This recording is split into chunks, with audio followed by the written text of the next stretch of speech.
Hi, my name is Reverend Donna, and I wanted to share with you a winter solstice message. For me, the winter solstice is a sacred time. It predates Christmas. It was a pagan holiday, and it's usually celebrated around December 21st. And December 21st is the shortest day of the year and the longest night. So those back in the pagan times would honor the Yule, which is what winter solstice was known as the Yule, with a variety of different rituals and different traditions. Some of them we see in current day in different forms. For example, they would create evergreen wreaths. And now we happen to see wreaths around the holiday time in our homes or outside, or when we're going about our day, we'll see wreaths. In Yule time, that evergreen wreath was representation of nature. They might exchange nature-based gifts with one another or have meditation time. They would burn the Yule log or have a Yule altar. And what they were doing was honoring the sun, and that the rebirth of the sun was coming back. And we think about the Yule or winter solstice for those of us who practice it or are interested in learning more about its traditions and history, with the spiritual meaning of winter solstice. And that's what I wanted to talk about tonight.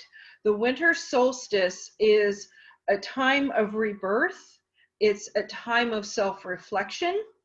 It's a time that we can go within and maybe start thinking about what it is that we want to let go of and what is it that we want to embrace. Many times around New Year's, in some of our faith traditions now, we do something called the burning bowl ceremony. And back in pagan times with the Yule, they called them fire releasing ceremonies. And so what we tend to do is we write down, there's a couple different ways we can do it. One is we write down on a small piece of paper what it is we want to let go of. Maybe we light a candle, go into some meditation time, have a spiritual practice, whatever it is that is calling for us to do. And then we might write down what it is we want to let go of. And we would burn that ceremoniously as a way of releasing it, letting it go back into the ethers. Other traditions will write on one side what it is they want to let go of, and on the other side, they'll write down what they want to embrace. So they'll have a piece of paper, and on one side, again, write down what it is they want to let go of, and on the second side, on the other side, they'll write down what it is they want to embrace, or what is it they want to create, whatever it is, or embody. And then when that paper is burned, it is released to the ethers, and it's like setting that intention for whatever that is we want to create in the new year. I would encourage those of you, and I'm going to invite those of you who would like to participate in a fire releasing ceremony, to write down whatever it is that you feel that you would want to let go of. You are more than welcome to email it to me or mail it to me, and I will burn it ceremoniously, confidentially. I won't look at any of them. And if you have a prayer request, you can include that as well. And that I will read, and I will keep you all in prayer. It's a way of setting our intentions for the new year. The winter solstice is a sacred time. It's also called, I think, the dark night of the soul, where we might feel a darkness. And especially in this time of year with COVID, with anxieties, with the losses we've experienced in our world, it can feel overwhelming.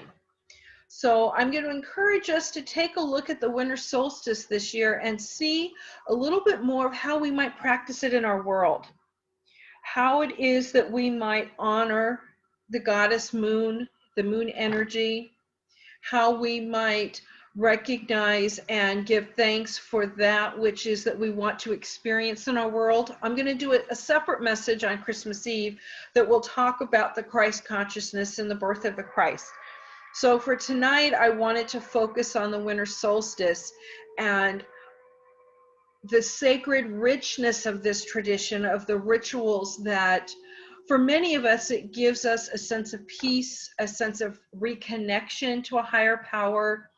For those of us who feel connected to nature in some way, we might not understand why. It could be kind of the remnants of Yule and the winter solstice and all the different faith traditions across our globe that practiced it.